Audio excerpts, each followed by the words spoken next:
Putin, birthday mo ngayon. Anong gusto mong regalo?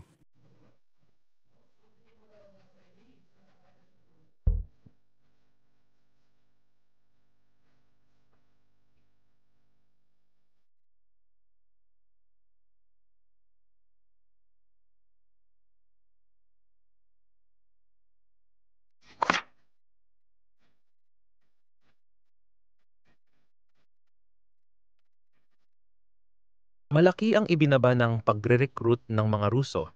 Pangalawa, napakalala ng mga pagkalugi na pati ang media ng Kremlin ay nagtatanong na kung paano pinapatakbo ng mga commander ng digmaan ang labang ito.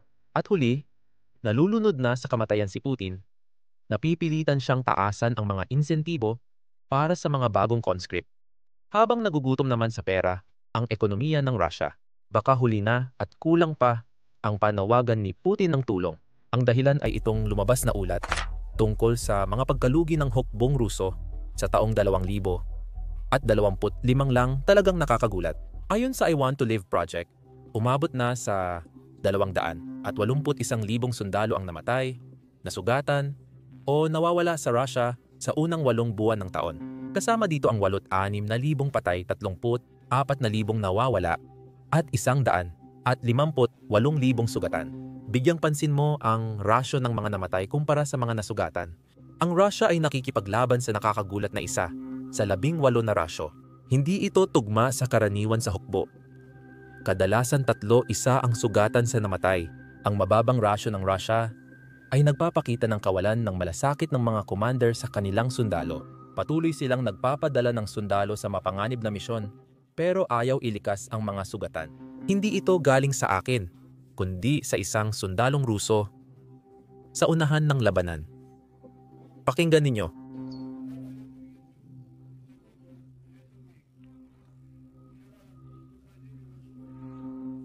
Sumalakay kami kahapon pero walang nangyari. Nasugatan ang lahat namin, may ilan ding tumakbo.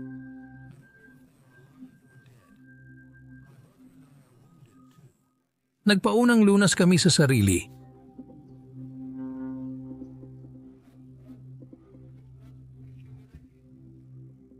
Sabi ng aming commander, kailangan naming umatake ulit. Paano kami aatake kung sugatan kami?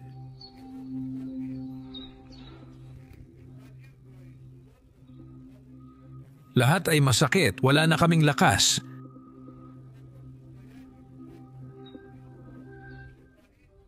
Nakakainis talaga ang mga ganitong video para sa maraming Russian military blogger, gaya ng makikita ninyo mamaya. Una, tapusin muna natin ang orihinal na ulat. Malaki ang nawalang kagamitan. Mahigit 13,000 ang nawasak at halos 50,000 ang nasira. Sa karaniwan, nawawalan ang Rusya ng 3,000 at 50,000 katao bawat buwan. Iyan ay halos 2 division bawat buwan na nabubura. Para lang mailagay sa perspektibo, ang United States Army ay nagkaroon ng humigit kumulang 36,000 na kaswalti sa loob ng 80 taon ng digmaan sa Iraq. Ang Rusya ay nararanasan iyan bawat buwan. Ito ay isang bagay na ayaw ni Putin na malaman ng mga Ruso. At ngayon, ito ay alam na ng publiko. At ayaw na ng mga Ruso na sumali sa kanyang walang katapusang digmaan. Panoorin ang ulat ng Russian military blogger na ipinaliwanag kung bakit ayaw niyang sumali sa hukbo at bakit hindi rin dapat sumali ang iba. Ang karaniwang haba ng buhay ng isang sundalong Ruso sa unahan ay 12 araw. Noong unang araw, pumirma siya ng kontrata at dumating sa training area. Mula araw 2 hanggang 11 nagsanay siya sa lugar. At sa araw 12, dumating siya sa unahan. At kadalasan, iyon na ang huling araw niya. Dahil kapag may bagong recruit ang mga commander, agad silang ipinapadala sa isang misyon na halos tiyak na kamatayan.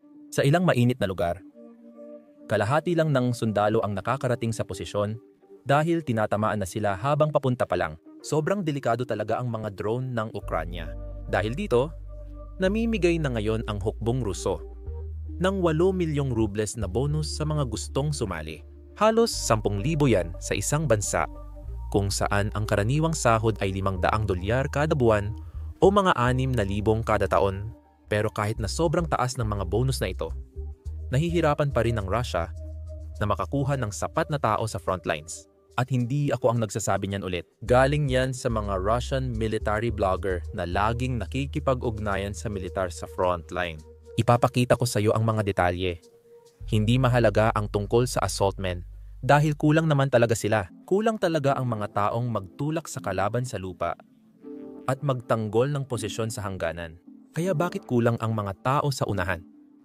Kasi tinitingnan sila ng mga komandante bilang mga disposable lang.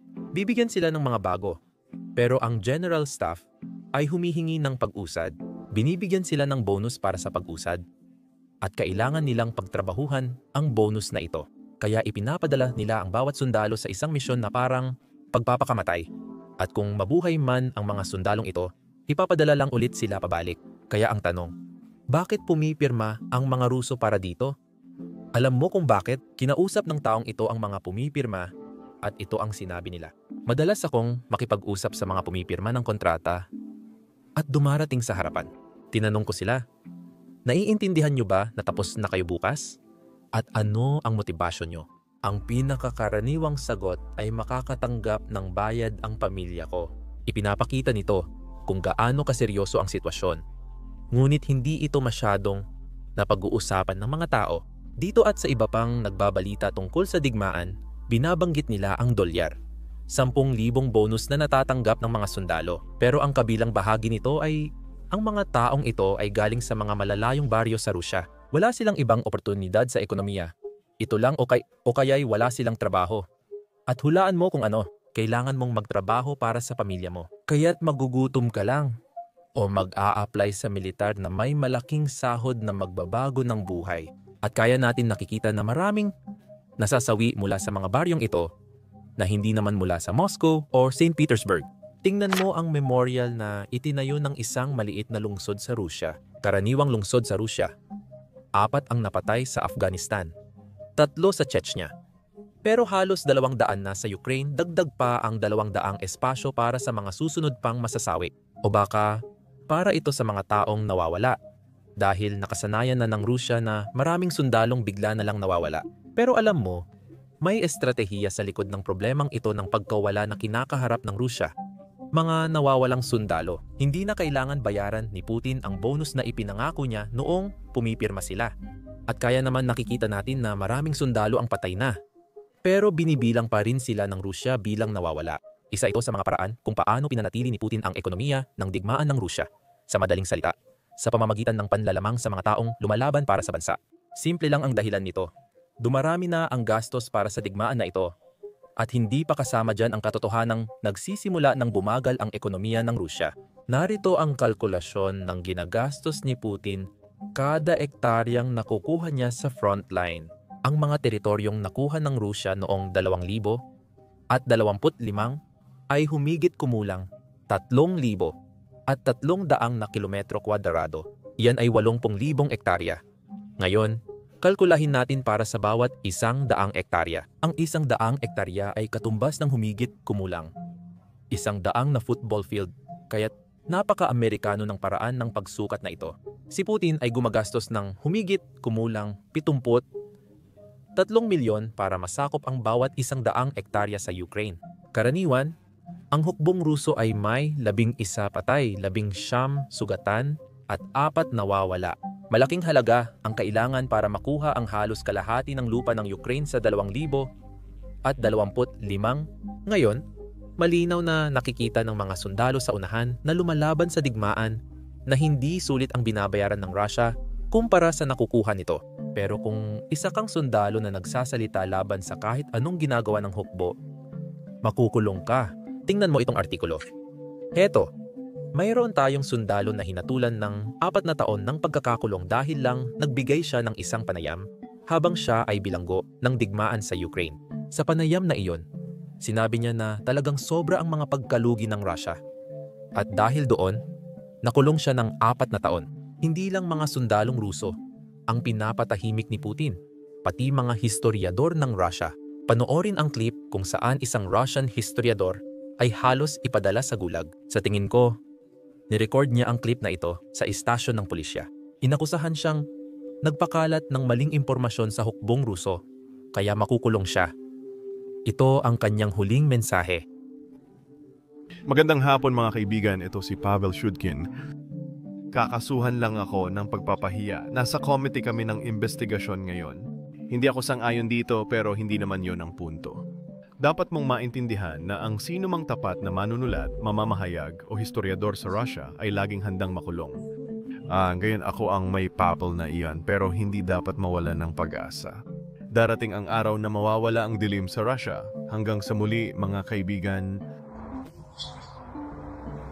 Hindi mo naman kailangang magpakalat ng maling impormasyon tungkol sa hukbong sandatahan ng Russia. Nakakahiya na nga ang katotohanan at kung uulitin mo lang ang totoo, ikukulong ka ng Russia. Sa susunod na clip, makikita mong ginagamit ng mga Ruso ang mga asno sa pagdadala ng supply sa frontlines dahil nauubusan na sila ng mga jeep, nauubusan na sila ng mga truck, at nauubusan na rin sila ng mga tren. Bukod sa asno, hindi rin sila gumagamit ng kabayo sa opensiba. Bumalik na talaga ang kabalyerya ng Rusya. Anong digmaang pandaigdig ito? Siguro gets ko ang lohika. Walang epekto ang tanks, jeep, o motorsiklo laban sa depensa ng mga Ukranyano. Hindi nagawang makalusot ng Russia gaya ng gusto nila. Kaya kailangan nilang subukan ang mga bagong paraan. Hindi ako sigurado kung makakatulong ang mga kabayo kung hindi makatakas ang truck sa drone. Mas lalong duda ako na kaya ito ng kabayo laban sa drone na umaabot ng 100 milya kada oras. Gayunpaman, may ilang tao sa medyang Ruso na ipinagtatanggol at ipinapaliwanag sa mga Ruso ang desisyong ito. Magandang ideya ito. Siguro ayaw nilang mahulog sa bintana ng apartment nila bukas. Pakinggan mo ang clip mula sa medyang Ruso. Sa ngayon, may opensiba na nagaganap sa hilagang bahagi ng tinatawag na Donetsk People's Republic. Ngayon ay may bagyo sa hilagang bahagi ng Donetsk People's Republic. Napakahirap ng kwentong ito, napakahirap ng operasyong ito, napakaraming ilog at sapa. Ang lupain ay puno ng mga ilog sapa, matatarik na akyatan at pababaan. Mabundok ang lugar, maraming akyatan at pababaan. Mabundok ang lupain. Siyempre, hindi ito mga bundok sa karaniwang kahulugan. Mga burol ito na gawa sa apog, mga burol ito na apog ang lupa. At kapag umulan na, halos imposible nang gumalaw gamit ang motorsiklo or all-terrain vehicle. Ang paggalaw gamit ang motorsiklo sa quadrasiles ay halos imposible talaga. Ang maglakad at lampasan ng 10 hanggang 15 kilometro na yon. Ang maglakad ng 10 hanggang 15 kilometro na may dalang kumpletong gamit ay sobrang hirap. Kapag buhat lahat ng gamit, napakahirap talaga. At syempre, ang presensya ng mga kabayo. Ang pagkakaroon ng mga kabayo ay tiyak na nagpapadali ng mga bagay at mahalagang maintindihan na gagawin nating mas madali para sa isang tiyak na kapalaran. Dagdag pa, kailangan mong maintindihan na ang mga kabayo ay sinanay na bumalik pagkatapos. Kung ikaw ay nasa motorsiklo, kaya hindi tulad ng motorsiklo na maaari mong iwanan kapag naabot mo na ang iyong target, iniwan mo na lang siya. Nakahiga lang siya doon. Pagkatapos ay bumabalik siya. Natatandaan ng kabayo ang ruta at bumabalik mag-isa. Alam niya kung saan at paano. Natatandaan niya ang daang ito.